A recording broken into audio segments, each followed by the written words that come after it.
বাংলা ভাষা ও সাহিত্যের ক্লাসরুমে সকল শিক্ষার্থীকে স্বাগত জানাই। দশম শ্রেণীর পাঠ্যের আশাপূর্ণা দেবী রচিত জ্ঞানচক্ষু গল্পটি অত্যন্ত গুরুত্বপূর্ণ একটি গল্প। ইতিমধ্যে প্রথম ক্লাসটি করেছি, ডেসক্রিপশন বক্সে লিঙ্ক দেওয়া আছে, ওখান থেকে দেখে নিতে পারো যারা এখনো দেখোনি। যাই হোক, গল্পটির দ্বিতীয় ক্লাসে আজ আমরা বিকেলে চায়ে টেবিলে ওঠে কথাটা থেকে শুরু করে প্রথম দিন গল্প শ্রী তপন কুমার রায় এই অংশটুকুর বিশ্লেষণ এবং তার সঙ্গে সঙ্গে এখান থেকে যে প্রশ্নগুলো আমরা অনুশীলন করব সেগুলো দেখে নেব। যাই হোক, প্রথমে আমরা প্রথম ক্লাসের শেষ অংশের খানিকটা অংশের উপরে একটু আলোকপাত করি, তারপর দ্বিতীয় পাঠে আজ প্রবেশ করব। আমরা দেখেছিলাম তপন নামে এই চরিত্রটি, যার মনের মধ্যে একটা সন্দেহের বীজ ছিল প্রথম পর্যায়ে লেখক সম্পর্কে, তাদের জীবনযাপন সম্পর্কে, নিত্যদিনের ভাবনা সম্পর্কে। কিন্তু সেই সন্দেহের অবসান ঘটেছে তপনের। আসলে তার ছোট মামা, মেজ কাকু কিংবা বাবা, তাদের মতনই যে লেখকেরাও জীবনযাপন করে তা বুঝেছে সে তার ছোট মেশোকে দেখে। কারণ ছোট মেশো সে লেখক, একজন সত্যিকারের লেখক, এবং তাকে দেখে তার জ্ঞানচক্ষু খুলে গেল, অর্থাৎ তপনের জ্ঞানচক্ষু খুলে গেল। তপন বুঝতে পেরেছিল যে প্রচেষ্টার মধ্য থেকে যে কোনো কর্ম সম্পাদন করা সম্ভব হয়, তাই তপন নিজে থেকে লিখতে শুরু করলো এবং লিখেও ফেললো গল্প। সে গল্প মেশোর হাতে পৌঁছলো। তপন মনে মনে ভাবলো রত্নের মূল্য জহুরির কাছেই। অবশেষে তপন দেখতে পেল যে তার ছোট মেশো সে তাকে খানিকটা হলেও ভরসা দিয়েছে। এ কথা বলে তার গল্পটি সে সন্ধ্যা তারা পত্রিকায় ছাপিয়ে দেবে, এবং সন্ধ্যা তারা পত্রিকায় ছাপিয়ে দেওয়ার কথা বলার পরেই স্বাভাবিকভাবেই তপনের মন ফুর্তিতে ভরে ওঠে, আনন্দে ভরে ওঠে। কারণ ছোট মেশো বলেছে, কি বলেছে? তপন, তোমার গল্প আমি ছাপিয়ে দেব। যদিও তপনের লেখাটি খুব যে উৎকৃষ্ট মানের ছিল তা কিন্তু নয়, কিন্তু তবুও ছোট মেশো খানিকটা নিজের প্রভাবকে তার নতুন শ্বশুর বাড়িতে বিস্তার করবার জন্য, কিংবা নতুন শ্বশুর বাড়ির ছোট ছেলেটিকে খুশি করবার জন্য এই গল্প ছাপিয়ে দেওয়ার একটা কথা আমরা দেখলাম প্রথম যে পাঠ ছিল তার শেষ পর্যায়ে। এরপরে কি হলো? বিকেলে চায়ের টেবিলে ওঠে কথাটা। কোন কথাটা উঠলো? যে তপনের গল্প তার ছোট মেশো ছাপিয়ে দেওয়ার কথা বলেছে। ভালো কথা। এই গল্পটা যখন ওঠে তখন স্বাভাবিকভাবেই এ কথা শুনে সবাই তার গল্প শুনেও হাসে, কথাটি শুনেও হাসে। কারণ সবাই বোঝে যে তার গল্পটি খুব যে উৎকৃষ্ট মানের হয়েছে তা কিন্তু নয়, তা সত্ত্বেও ছাপিয়ে দেওয়ার কথা বলেছে মেশো। কিন্তু মেশো বলেন, না না, আমি বলছি তপনের হাত আছে, চোখও আছে। হাত আছে অর্থাৎ লেখার ক্ষমতা, লিখে নেওয়ার ভাবনা, বুঝিয়ে দেওয়ার ভাবনা। সুতরাং তার হাত আছে। পাশাপাশি আমরা লক্ষ্য করছি ঠিক তারপরে, এখানে দেখো এই অংশটি হাইলাইট করে দিলাম, তপনের হাত আছে, চোখও আছে, অর্থাৎ বিবেচনা শক্তি। কোন বিষয়ের উপরে নির্ভর করে সে লিখবে সেই ভাবনাটি তার মধ্যে আছে। অর্থাৎ বিষয়বস্তু নির্বাচন করবার ক্ষমতা তা তপনের খানিকটা আছে, এবং কি এমনকি লেখার ক্ষমতাটিও আছে, তা বুঝতে সমর্থ হয়েছে মেশো। নচেত এই বয়সের মেশো তারপর বলছে প্রাসঙ্গিকভাবে যে তা না হলে তার যদি হাত অর্থাৎ লেখার ক্ষমতা এবং চোখ নির্বাচনের ক্ষমতা না থাকতো, তাহলে এই বয়সের ছেলে মেয়েরা গল্প লিখতে গেলেই তো হয় রাজা রানীর গল্প লেখে, না হয়তো খুন, জখম, অ্যাক্সিডেন্ট, অথবা না খেতে পেয়ে মরে যাওয়া, এইসব মাল মশলা নিয়ে বসে। তাহলে এই বয়সের, তপনের মতন বয়সের ছেলে মেয়েরা তারা কি ধরনের গল্প লেখে? মূলত রাজা রানীর গল্প বা খুন, জখম, অ্যাক্সিডেন্টের গল্প। কিন্তু সেই জায়গায় দাঁড়িয়ে তপন কি লিখেছে? তপন সেদিকে যায়নি। তাহলে তপনের লেখার বিষয়বস্তুটি কি ছিল? শুধু ওর ভর্তি হওয়ার দিনের অভিজ্ঞতা আর অনুভূতির বিষয় নিয়ে লিখেছে। এটা খুব ভালো, ওর হবে। কে বলল? কথাটি বলল হলো তার মেশো। অর্থাৎ তার মেশো খানিকটা হলেও তপনের এই যে লেখার ইচ্ছে এবং পাশাপাশি লেখার ইচ্ছেকে সার্থক করবার জন্য যে বিষয়বস্তুকে নিয়ে তার লেখা, কোন বিষয়বস্তু নিয়ে লিখেছে, তার প্রথম দিন বিদ্যালয়ে ভর্তি হওয়ার অভিজ্ঞতা, এই কথাগুলো নিয়ে যে লিখেছে তা লেখক মেশো বুঝতে সমর্থ হয়েছে তপনের কিছু একটা হবে। আর সেজন্যই সে হয়তো খানিকটা হলেও আশ্বাস দিয়েছে তপনকে যে তার গল্প সে ছাপিয়ে দেবে এবং তার হবে আগামী সময় ভালো কিছু হবে, লিখবে আরো অসংখ্য পরিমাণে। সুতরাং এই জায়গা থেকে আমরা আরেকটা বিষয় পেয়ে গেলাম। কি বিষয় পেলাম? তপনের মেশো তিনি একজন লেখক, তাই লেখক হয়ে আরেকজন লেখকের মধ্যে যে কিনা লিখতে চাইছে বা নবিশ সে যে বিষয় নিয়ে লিখলো তার মধ্য থেকে তার ভিতরের যে ভাবনা তা ফুটে উঠেছে, সেটা বুঝতে সমর্থ হয়েছে এই নতুন মেশো।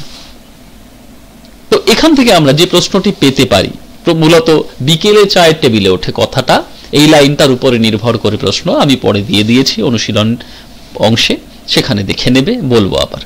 শুধু ওর ভর্তি হওয়ার দিনের অভিজ্ঞতা আর অনুভূতির বিষয় নিয়ে লিখেছে, তো এই অংশটা আমাদের মনে রাখতে হবে। আমাদের প্রশ্ন হতে পারে যে তপনের প্রথম গল্পটির বিষয়বস্তু কি ছিল, অত্যন্ত গুরুত্বপূর্ণ প্রশ্ন হতে পারে, কিন্তু মনে রাখবে কি বললাম, তপনের লেখা প্রথম গল্পটির বিষয়বস্তু কি ছিল, তখন উত্তরটি হবে শুধু ওর ভর্তি হওয়ার দিনের অভিজ্ঞতা আর অনুভূতির বিষয় নিয়ে তপন তার প্রথম গল্পটি লিখেছিল। নিশ্চয়ই বুঝতে পেরেছ। এরপরে তপন বিহবল দৃষ্টিতে তাকায়।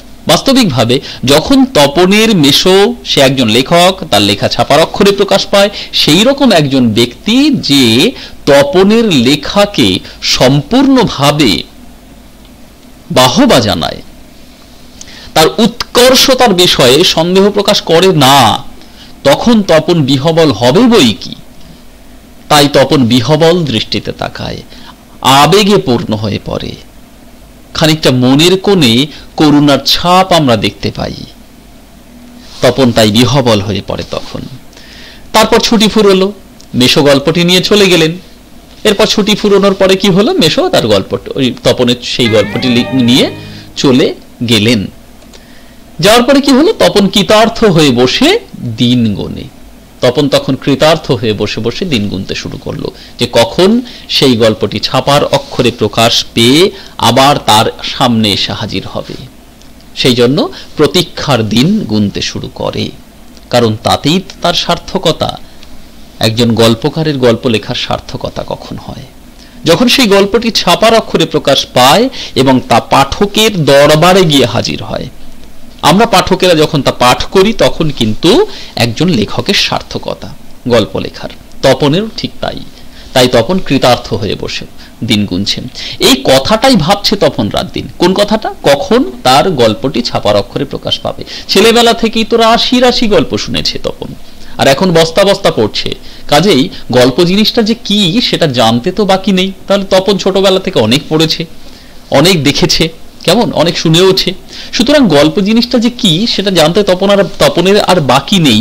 সেই জন্যই কিন্তু তপন আরো লিখছে, লেখার ইচ্ছে প্রকাশ করছে।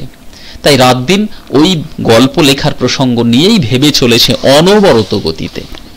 শুধু একটাই জানা ছিল না, শুধু এইটাই জানা ছিল না। কি জানা ছিল না?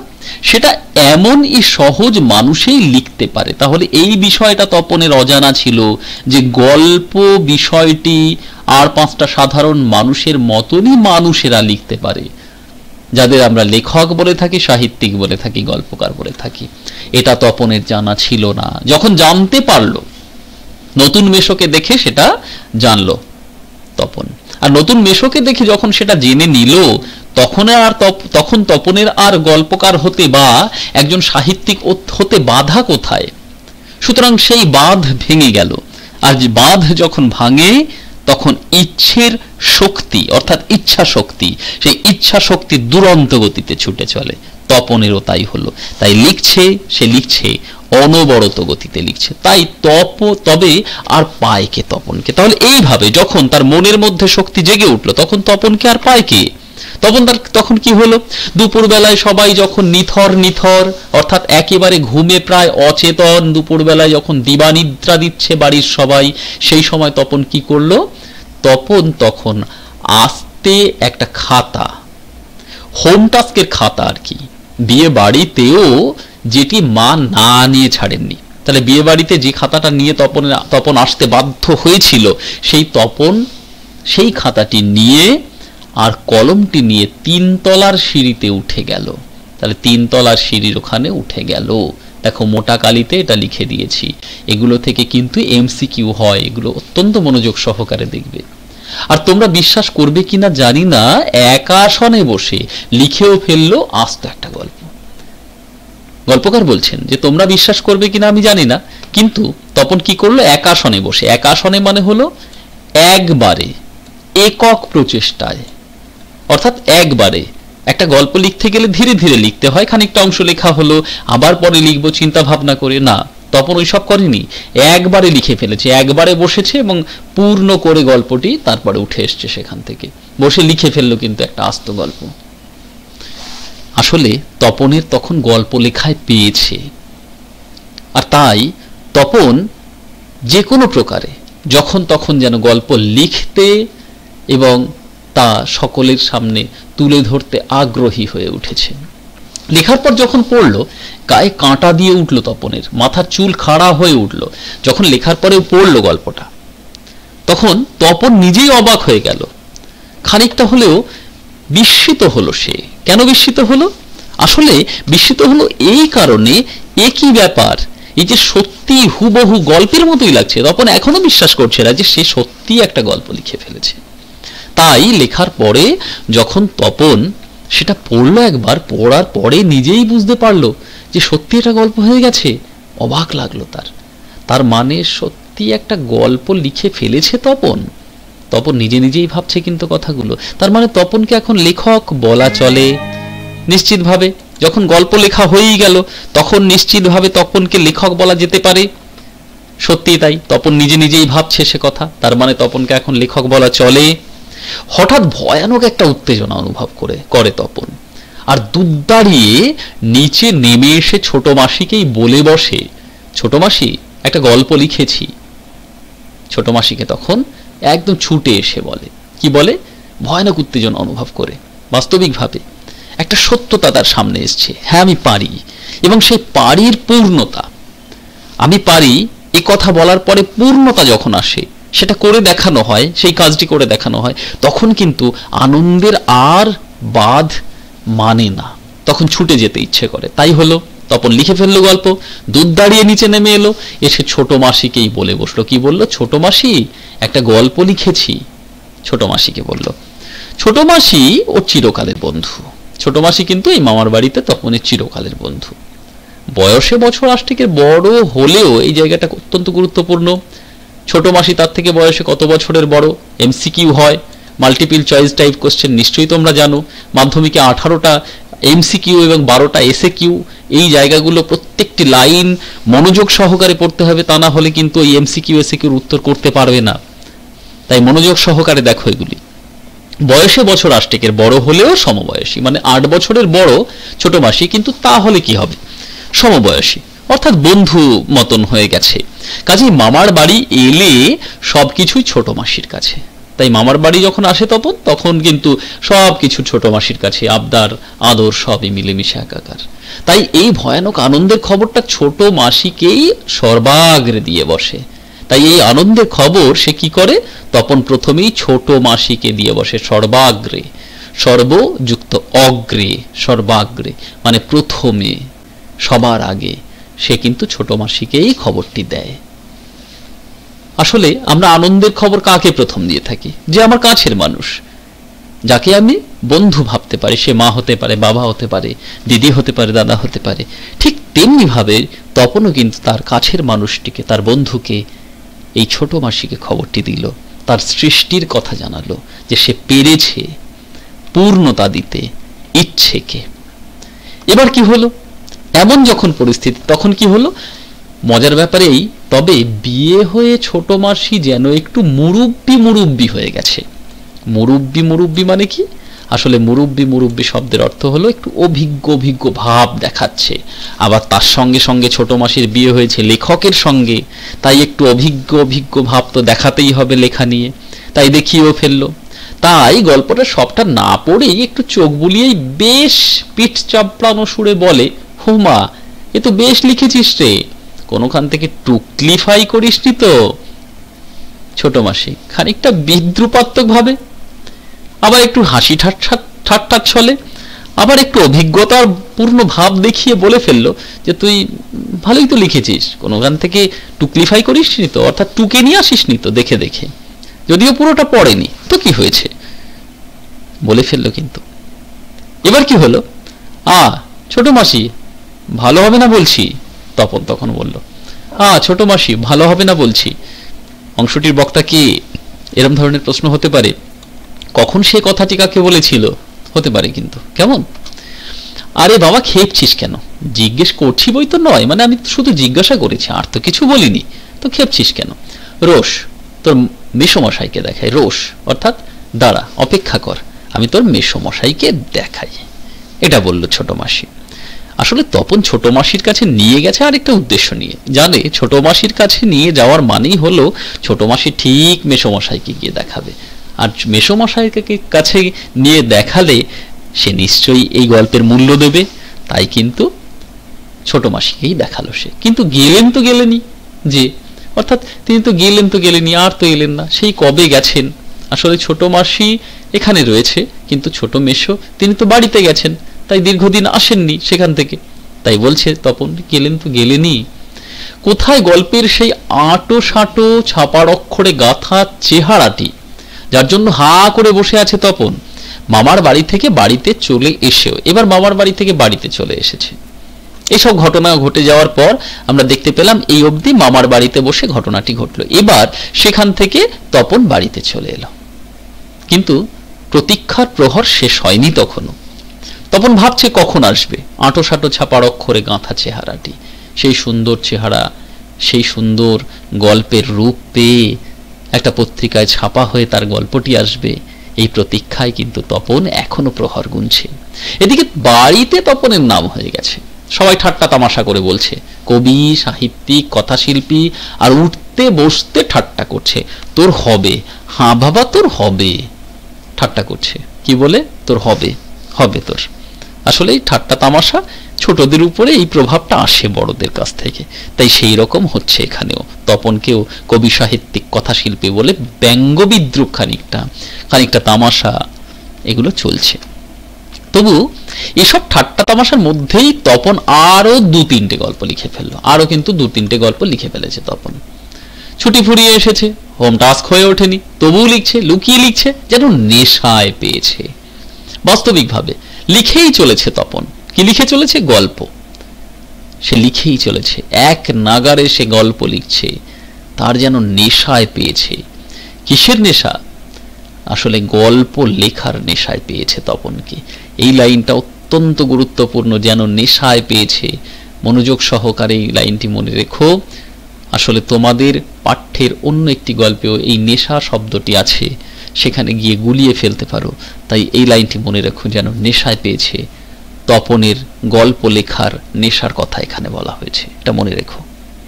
বেশ, এবার কি হলো? তারপর ছুটি ফুরোলো, রীতিমতো পড়া শুরু হয়েছে। প্রথম গল্পটি সম্পর্কে একেবারে আশা ছাড়া হয়ে গেছে। সেই প্রথম যে গল্পটি লিখেছিল তপন, যে গল্পটি ছোট মেশো নিয়ে যে গিয়েছিল ছাপার অক্ষরে প্রকাশ করবে বলে সন্ধ্যাতারা পত্রিকায়, সে সব খানিকটা হলেও ভুলে গেছে, আশাহত হয়েছে সে। অনেকদিন তার সম্পর্কে কোনো খবর পায়নি, তাই বিষণ্ণ মন নিয়ে বসে আছে। এমন সময় ঘটল সেই ঘটনা। কোন ঘটনা? আমরা এবার এই ঘটনাটি দেখব। তাহলে বিষণ্ণ মন নিয়ে বসে আছে কে? বসে আছে তপন, বসে আছে। আসলে ওই গল্পটি ছাপার অক্ষরে তার সামনে এলো না, মন বড় দুঃখে ক্লান্ত। বিষণ্ণ শব্দের অর্থ দুঃখপূর্ণ। এমন সময় একটা ঘটনা ঘটেছে। কোন ঘটনা? লাইনটি থেকে প্রশ্ন হয়, কেমন কি ঘটনা? ছোট মাসি আর মেশো একদিন বেড়াতে এলো। ছোট মাসি আর মেশো তপনের বাড়িতে একদিন বেড়াতে এসেছে। হাতে এক সংখ্যা সন্ধ্যা তারা। কেন? হেতু সন্ধ্যা তারা নিয়ে কেন? এত প্রশ্ন তপনের মনের মধ্যে তখন উঁকি ঝুঁকি দিচ্ছে। এক সংখ্যা সন্ধ্যা তারা, মানে একটি সন্ধ্যা তারা পত্রিকা হাতে নিয়ে তারা তপনের বাড়িতে বেড়াতে এসেছে। তপনের তখন মনে হচ্ছে কেন এলো, হাতে সন্ধ্যা তারা পত্রিকা কেন, এইসব প্রশ্ন তার মনে তখন উকিঝুঁকি দিচ্ছে।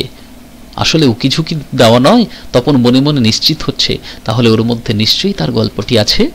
বুকের রক্ত ছলকে ওঠে তপনের, লাইনটা দাগ দিয়ে রাখো। বুকের রক্ত হঠাৎ উথাল পাথাল করতে শুরু করে, ভীষণভাবে তরঙ্গায়িত হয়, আন্দোলিত হয়। তাই গল্পকার বললেন বুকের রক্ত ছলকে ওঠে তপনের। তপন খানিকটা হলেও উদ্গ্রীব চঞ্চল হয়ে ওঠে, এবার বুঝতে সক্ষম হয় তার গল্প নিশ্চয়ই এতদিনে ছাপার রূপ পেয়েছে, তাই তার রক্ত ছলকে উঠল। প্রশ্ন হতে পারে তার রক্ত ছলকে ওঠে কেন, তখন কিন্তু আমরা উত্তর লিখব তপন আসলে বুঝতে সমর্থ হয়েছিল তার ছোট মাসি এবং মেশো দুজনে তার লেখা গল্পের ছাপা রূপ সন্ধ্যা তারা পত্রিকায় যেটি প্রকাশ পেয়েছে তা নিয়ে তার বাড়িতে এসেছে। তা ভাবতেই তার মনের মধ্যে একটা অদ্ভুত আনন্দের স্রোত বইতে শুরু করে, যে আনন্দের স্রোতে সে খানিকটা হলেও উদ্গ্রীব হয়ে ওঠে। সরি।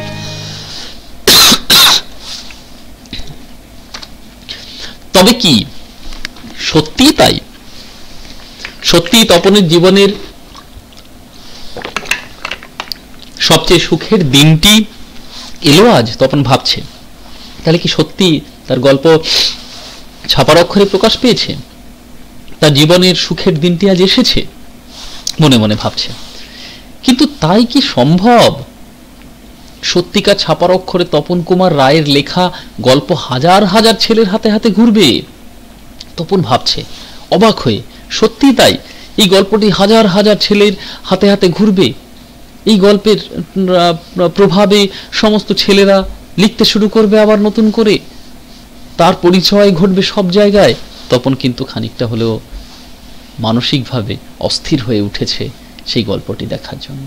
তাই তার কাছে মনে হচ্ছে এই যেন তার জীবনের দারুণ সুখের দিন, সুখের মুহূর্ত। পৃথিবীতে এমন অলৌকিক ঘটনাও ঘটে। তপন ভাবছে যে এমন একটা অলৌকিক ঘটনা সেটাও ঘটতে পারে পৃথিবীতে। তার মতো এক অতি সাধারণ মানের লেখক যে সবেমাত্র লিখেছে, তার লেখা প্রকাশ পাচ্ছে, তা ছাপার অক্ষরে প্রকাশিত হয়েছে, এত কিছু ভাবছে সে। তাই এই ঘটনাটি তার কাছে মনে হয়েছে অলৌকিক।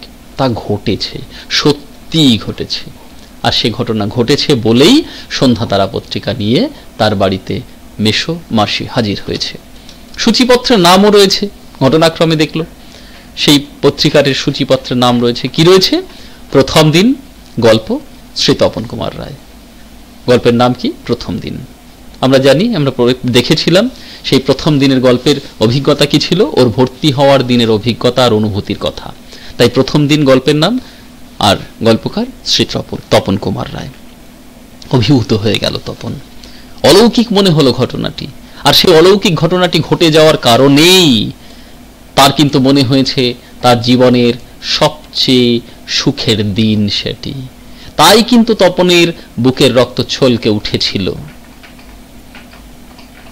এবার আমরা দেখে নেব, নিশ্চয়ই সবাই বুঝতে পেরেছ এই অংশ থেকে আমরা কোন প্রশ্নগুলো অনুশীলন করব। প্রথম প্রশ্ন, তপনের হাত আছে, চোখও আছে। তপনের সম্পর্কে কার কেন এমন উক্তি? নিশ্চয়ই জানো। কে বলেছিল কথাটি? তার মেশো। কেন বলেছিল? কারণ তপনের লেখন ক্ষমতা এবং তার সঙ্গে নির্বাচন ক্ষমতা এই দুটি আছে, এটা অনুভব করেছিল, বুঝতে পেরেছিল। কে বুঝতে পেরেছিল? আর কেউ নয়, তার ছোট মেশো। কারণ তিনি একজন যে লেখক, সত্যিকারের লেখক, তাই বুঝতে পেরেছিল। এই কথাগুলি লিখবে, একটু গুছিয়ে লিখো। প্রথমে উৎস নির্দেশ করে তারপর তপনের সম্পর্কে কে বলেছে কথাটি এবং কেন বলেছে, এভাবে লিখো, কেমন? দ্বিতীয় প্রশ্ন, তপন বিহবল দৃষ্টিতে তাকায়। তপনের বিহবলতার কারণ কি ছিল? বিহবলতার কারণ কি? একজন লেখক, সত্যিকারের লেখক, যিনি সন্ধ্যা তারা পত্রিকার নিয়মিত লেখেন, তিনি হলেন তপনের মেশো, নতুন মেশো। সেই একজন সত্যিকারের লেখকের মুখ থেকে তপন যখন বাহবা পায়, তার লেখার বিষয়বস্তু সম্পর্কে সন্তুষ্টি প্রকাশ করেছেন এমন লেখক এটা জানতে পারে তখন তপনের মনের মধ্যে এক অদ্ভুত কারুণ্যের সৃষ্টি হয়, তা থেকেই সে হয়ে পড়ে বিহ্বল। তাহলে তপনের বিহ্বলতার কারণ কি? তোমরা এভাবে লিখো, মনে রেখো। 1 নম্বরের প্রশ্ন মানে হলো 20টি শব্দের মধ্যে উত্তর লিপিবদ্ধ করতে হবে। তো সেই জায়গায় দাঁড়িয়ে তোমরা প্রথমে এই তপনের বিহ্বল দৃষ্টিতে তাকানোর কারণ লিখতে গেলে বড় শক্ত বিষয়, কারণ 20টি শব্দের মধ্যে উত্তর লিপিবদ্ধ করাটা একটু বোধহয় তোমাদের কাছে সহজ হয়ে উঠবে না প্রথমে। তাহলে তোমরা লিখবে কি করে? তো তোমরা এইভাবে লিখো, সরাসরি উত্তরে চলে আসবে, তখন উৎস নির্দেশ করার প্রয়োজন নেই। লিখবে, ছোট্ট করে উৎস নির্দেশও করতে পারো, যে আশাপূর্ণা দেবী রচিত জ্ঞানচক্ষু গল্পে তপন যখন প্রথম গল্পটি লিখেছিল তখন তা দেখে ছোট মেশো তার লেখন ক্ষমতা এবং নির্বাচন ক্ষমতার জন্য খানিকটা হলেও বাহবা দিয়েছিল। এই বাহবা পেয়ে তপন বিহ্বল হয়ে পড়েছিল। কেমন? এভাবে দেখো, বিষণ্ণ মন নিয়ে বসে আছে এমন সময় ঘটল সেই ঘটনা। কোন ঘটনার কথা বোঝানো হয়েছে? কে বসে আছে প্রথমে, এর সঙ্গে আরেকটু প্রশ্ন সংযুক্ত হবে, কে বসে আছে। তখন তপন বসে আছে লিখবে। কোন ঘটনার কথা বোঝানো হয়েছে? কোন ঘটনার কথা নিশ্চয়ই বুঝতে পারছো। সেই সময় সেই ঘটনা, একদিন ছোট মাসি এবং মেশো তাদের বাড়িতে বেড়াতে এসেছিল সন্ধ্যা তারা পত্রিকা হাতে নিয়ে, এবং তারপরে সে তা দেখার সঙ্গে সঙ্গেই তপনের বুকের রক্ত ছলকে উঠেছিল। এটা লিখো এখানে। 4 নম্বর প্রশ্ন, তপনের বুকের রক্ত ছলকে ওঠে তপনের কখন, কেন, তার এমন মনে হয়েছিল? এই প্রশ্নটি আলোচনা করে দিলাম ইতিপূর্বেই শেষের দিকে, সেখান থেকে আরেকবার শুনে নিও প্রয়োজন হলে। তার মনে হয়েছিল আসলে যে এখানে তার গল্প ছাপার অক্ষরে প্রকাশ পেয়েছে, এবং ছাপার অক্ষরে প্রকাশ পাওয়া সেই গল্পটি সকল তার মতন ছেলেদের হাতে পৌঁছে যাবে, যা তার বুকের রক্ত ছলকে ওঠার পক্ষে যথেষ্ট। সে চঞ্চল হয়ে উঠেছিল। তাই পৃথিবীতে এমন অলৌকিক ঘটনাও ঘটে। উক্তিটির বক্তাকে তপন নিজেই। কোন ঘটনাকে তার অলৌকিক মনে হয়েছিল? তার মতো অতি সাধারণ মানের একজন ছোট্ট ছেলের লেখা প্রথম গল্প, অভিজ্ঞতার কথা, তা গল্প আকারে সকল ছেলেদের হাতে ঘুরবে, তা তপনের কাছে অলৌকিক বলে মনে হয়েছিল। যদিও অলৌকিক, কিন্তু তাই বাস্তবে ঘটেছে। যখন পত্রিকার পাতাটি উল্টে সে দেখেছিল প্রথম দিন গল্প শ্রী তপন কুমার রায়। বেশ, এই প্রশ্নগুলো এইভাবে অনুশীলন করো, আর তৃতীয় ক্লাসের জন্য অপেক্ষা করো। অবশ্যই তৃতীয় ক্লাসে আমরা এই পূর্ণ গল্পটির সমস্ত অংশ নিয়ে আরেকবার বলে দেব, এবং তার সঙ্গে সঙ্গে যে বড় প্রশ্নগুলো হতে পারে, কেমন, সেই বড় প্রশ্নগুলো নিয়ে অবশ্যই আলোকপাত থাকবে। 5 নম্বরের যে প্রশ্নগুলো, কিংবা নামকরণের সার্থকতা বা তপন চরিত্র, এই সমস্ত বিষয় নিয়ে আমি নিশ্চিতভাবে সেই ক্লাসে বিস্তৃতভাবে আলোচনা করে দেব। যাই হোক, সকলকে ধন্যবাদ জানাই এতক্ষণ ক্লাসে থাকার জন্য।